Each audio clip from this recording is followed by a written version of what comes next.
I don't. Nigel's not the answer. Old Nigel might have been the answer. Brexit Nigel might have been the answer.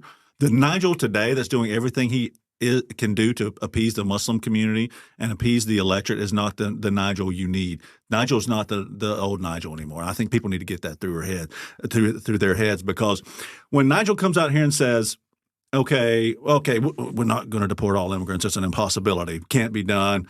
Well, hold on a minute. Let me look over here across the ocean.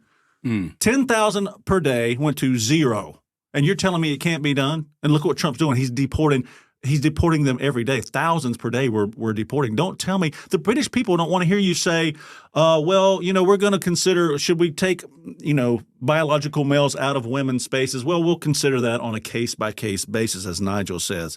Really? Trump got in office day one, started writing executive orders and got them out of all of our women's sports and college. And he put economic pressure on these colleges to make sure they change their policies. So, because it's really a violation of women's rights and women's civil rights, right, in America anyway. But to have biological males where they can't just compete against themselves like males are allowed to do in their sports. And if you're so feminist, if you're so pro-women, why are you bringing these men into these women's spaces and taking away their spaces?